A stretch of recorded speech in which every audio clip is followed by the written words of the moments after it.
Good morning. Welcome to Books at the Bottom of the Stairs. My name's Lorene. A couple of things for you today. The lighting is kind of weird coming in here and lighting up the books behind me, so they look kind of like the holy books of Halifax, which I think is hilarious.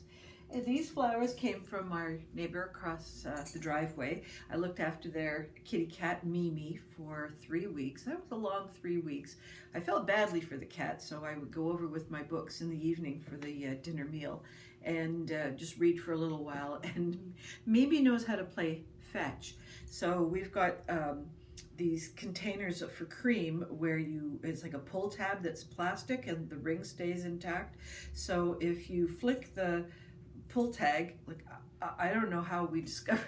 Oh, she just brought it up. She just brought this pull tag up and dropped it on my chest, and I thought, oh my God, she fetches. So yes, Mimi and I would play fetch of an evening, and these are my thank you flowers. The other thing is you may pick up in the sound the possibility of Taz meowing and meowing. He is not in trouble. He is pretty much directly beneath me. We have a little door that's made out of very light wood and tarpaulin, and it's just meant to kind of keep the cold air from coming up the stairs from the basement. And it's even ajar. All he has to do is stick his head in, and then his shoulders will follow. Oh, there he is. He's come in. He just, every couple of hours, he just goes down and stands outside that door and meows at us and wants us to go down and open it. So it's like, you're back. You're back, Taz. Come on, say hi. Can you come and say hi? Yeah, come on. Come on. He probably doesn't want to come up the stairs because he's already been once this morning. Oh, yeah, there we go. Can you say? There we go. Oh, I'm a big cat. Can you look up? There. Oh, yes.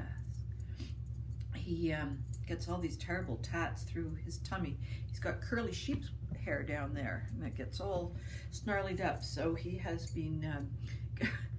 We've attended to that, and so right now he's not in the mood to be picked up. He thinks that's evil. All right, book stuff. I have an interesting book for you. My daughter Phoebe and I have been reading it for, I'd say, close to 8 months. She lives in Ottawa, and every Thursday afternoon we would connect through Zoom while she was going for a walk, and we would chat about this book. It is You Mean I'm Not Lazy, Stupid, or Crazy by Kate Kelly and Peggy Ramundo. It is a classic in the world of ADHD self-help.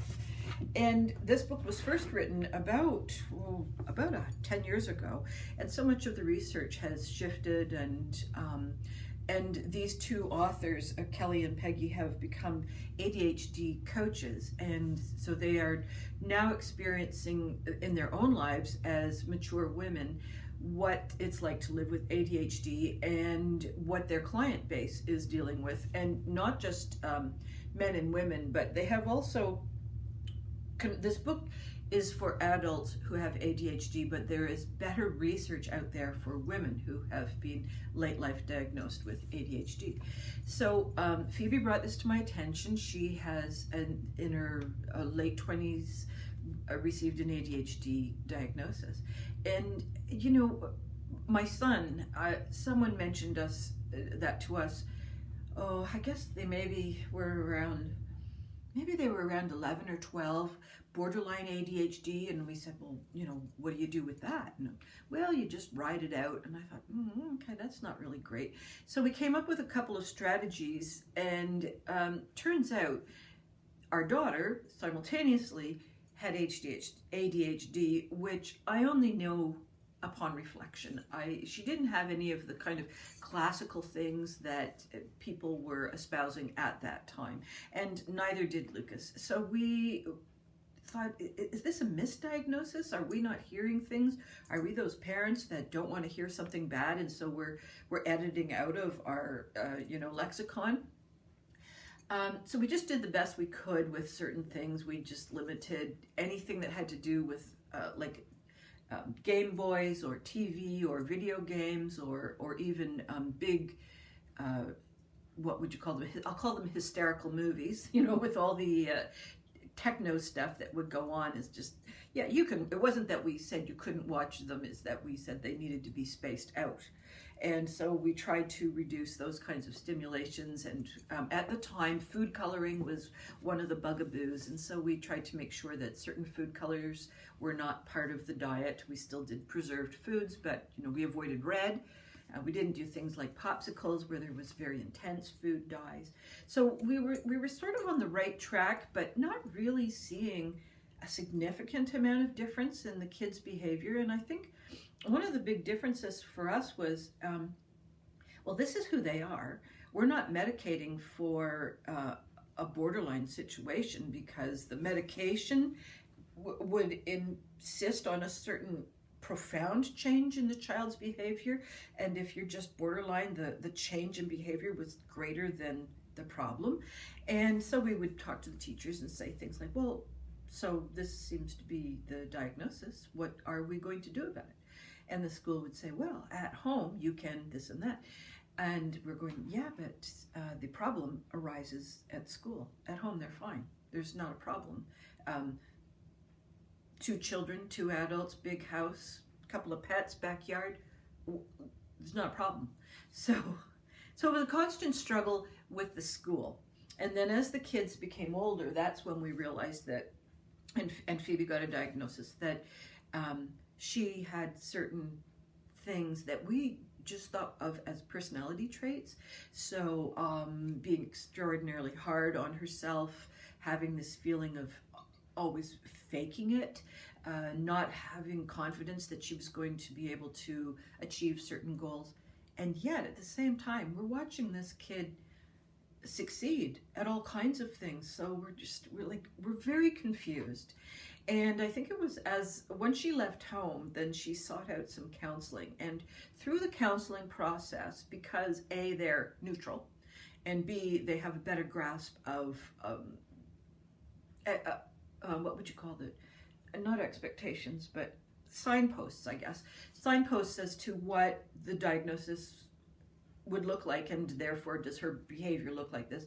And similarly for our son, who was also going through some significant issues around gradual blindness and depression.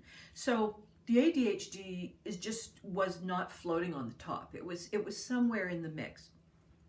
Okay, so I'm telling you all that personal information because this book basically is telling that story. One of the significant things for a lot of people in late life ADHD diagnosis is that it isn't the ADHD that is floating to the top of the storyline.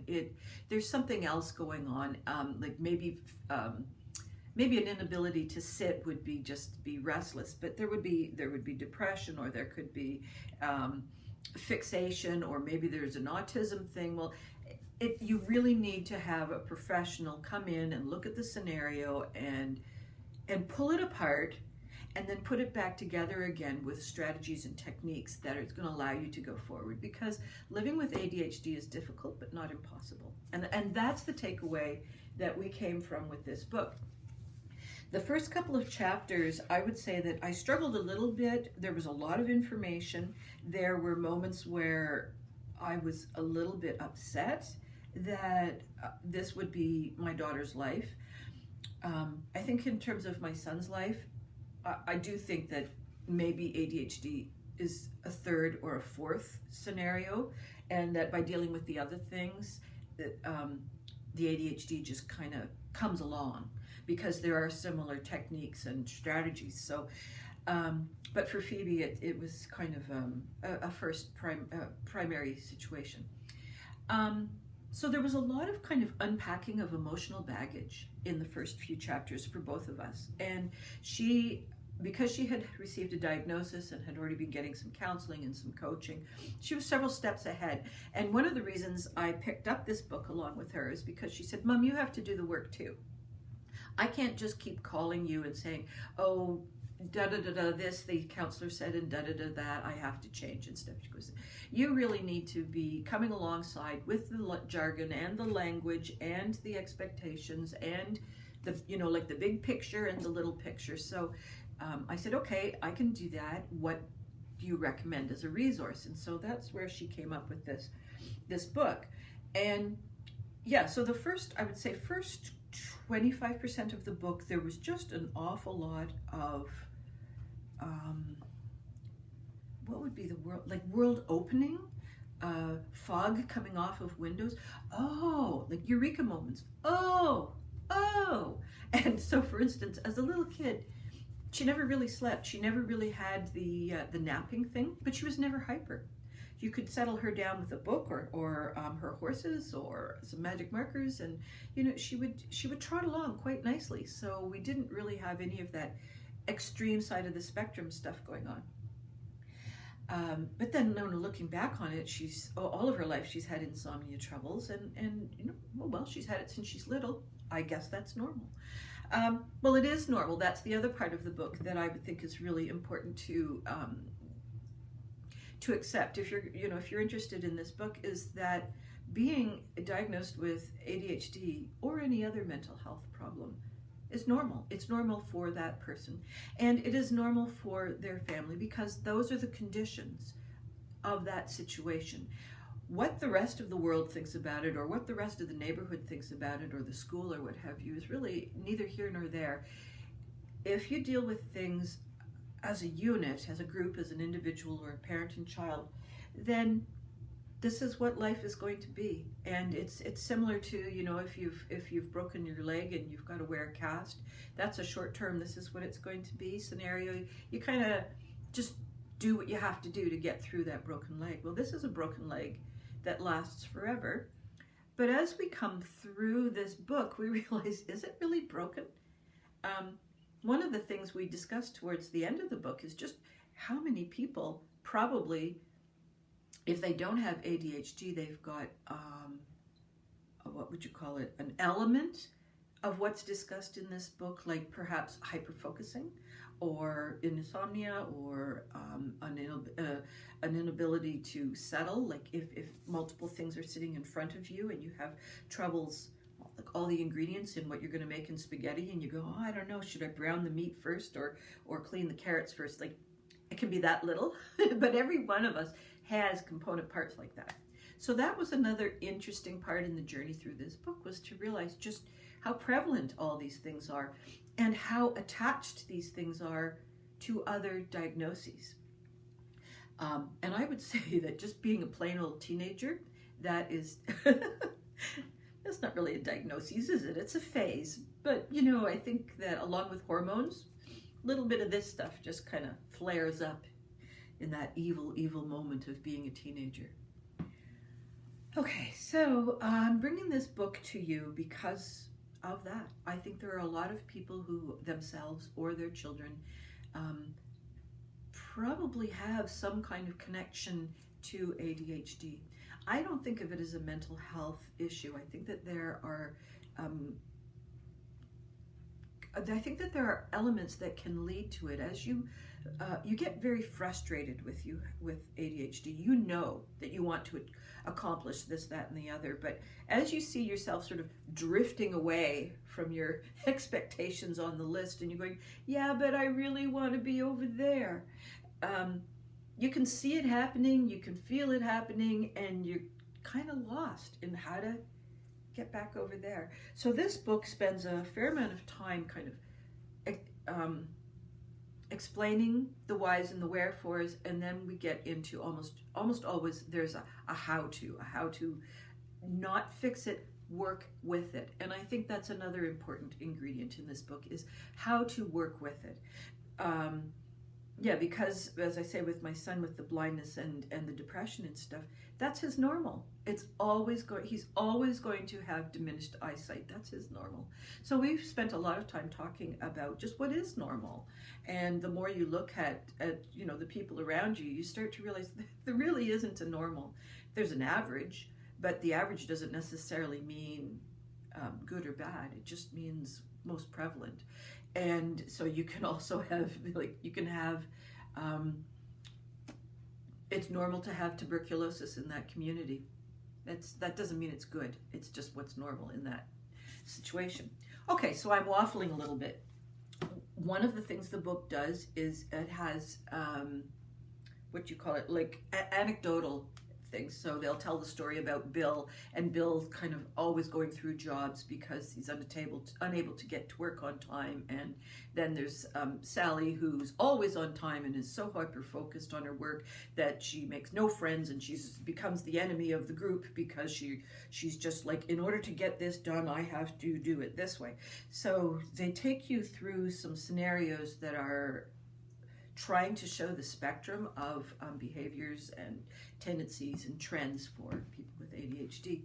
And again, as I say, they talk about some of the strategies now to work with it. And of course, I just lost the words as soon as I want to tell you about them. Cognitive behavior therapy is a significant part of it. Now, in my personal life, I have done cognitive behavior therapy in terms of, I don't need to go into that, but I'm experienced with it. And you can see how if you kind of train yourself slowly, like, I never get up on time. Okay, so you start a strategy of multiple alarm clocks. And slowly your body works up, like, I gotta get to that. There's 7 alarm clocks in the room, they're driving me crazy. I gotta turn them all off. And then, you wean yourself down to 6 and 5 and 4 until finally you have built the habit of getting up with that first alarm clock. And during that journey, you're probably still late for work. But hopefully by the time you get down to 1 or 2 alarm clocks, your attendance to time focus and so forth in the morning has worked a bit better. So they also talk about things like, if you get up in the morning and the first thing you need to do is the coffee, is don't have the coffee spread around the kitchen. Like, have a coffee station so that you can push on that single alarm clock and get to the coffee station. And maybe it shouldn't even be in the kitchen. Maybe it should be in the bedroom. Like, these kinds of things. And you get your coffee going and you turn to the washroom. Like, it doesn't have to be whatever the people expect. It's what works for you. And there are other things. So that's like a cognitive behavior thing where you're retraining your brain and your mind to think, oh, alarm clock, coffee, instead of alarm clock, sleep in, alarm clock, wander around, eventually the coffee. So that's a significant thing. Another significant thing is to talk to a professional about it. And not everybody has that. So they do talk about resources that are online, things like the book, which we did talk about how accessible is this book. I mean, Phoebe and I are very well read. We're both well educated. We are also very well in tune with biology and things like that. This is an accessible book for us. For other people, I think that reading it with someone else would overcome that particular hurdle. If you are struggling with the language, there was a bit of a struggle initially in the language, just because there was so much initially. I think buddy reading this book would be a great tool to achieving success. Okay, we come back to meditation. Meditation for someone with ADHD is kind of like saying to a redhead, don't burn in the sun. No, it's not going to work that easily. So what is a realistic expectation around meditation? So that's one of the things that gets talked about. Walking meditation. If you are someone who cannot sit still, why does your meditation have to take place while you're sitting still? It's like, oh yeah, eureka. Let me think about things while I am walking to the grocery store with the list that I figured out, because I'm only going to do the dairy aisle. It's like all these little component parts come in, and then you have a bad day. You screw up. They talk about that in here. What do you do when you screw up? Because we all are. We are gonna have bad days. We're all gonna forget. Like, here's one for you. I forgot to take my pills for 3 days. I'm currently having so much palpitations, and I just, like, how did that happen? I just forgot. The pill package was under a magazine. I completely forgot. And I've been taking these pills for a long time. You just sometimes have a bad day. And the other thing they talk about is mental hygiene, which is when you get to a certain point in working through the ADHD way of life, you start to recognize those boogeymen that ride on your shoulder that are going, you're a failure, you're lazy, you're stupid. Those are the voices of people in your past. They may be even your own voice from the past, but it's the key word there is in the past.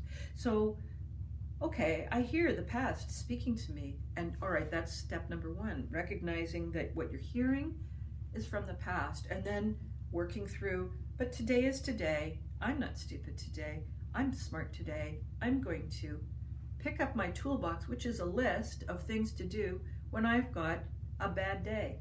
So there's so many different strategies, and in the process of this, I came across a young lady who's got a YouTube channel on how to ADHD, and they're like anywhere from a minute to 3 minutes, and she's got some great tools, but she also breaks down some tools that people go, oh, this will be perfect for you.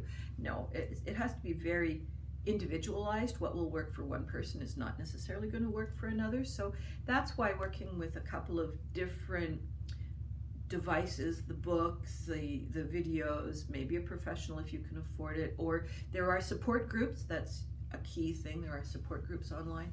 So working with multiple, let's just call them tools, multiple tools in your toolbox is going to allow you to get from the beginning of the day to the end of the day with a better sense of being in control of your life, not being depressed because you can't get your things done. It's not a tool for, don't get me wrong, this is not a cure, because first of all, it's not a cure that people are looking for. That people are looking for a way to get through life happy and contented, motivated, successful on their own terms. And I think there's a chapter on how to define success. I think that that's another thing is, like, for instance, I would come back to my son.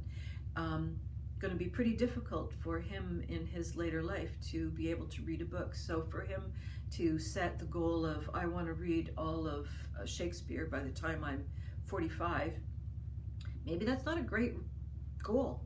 Like maybe they should say, I'd like to listen. Just change things up a little bit, but it helps to have people to reframe. So I totally recommend this book. I think it is really powerful. I think that people who don't have ADHD can still benefit from this book because, as I say, you probably have someone in your life who does. That doesn't mean you should teach them. Don't go out and say, I read in a book that you should. Don't do that, okay? That's just no, not nice. So you could buy them the book and say, like, I'm not trying to tell you how to live your life, but my YouTube best friend Lorene said this will help. So yeah, I recommend it very strongly. I think that it's probably more pertinent to adults, but I think as the parent of a child, you can come up with some strategies that you can do workarounds. Kid doesn't even have to know. Like, one of the questions here is, why me? Oh, well, I don't know.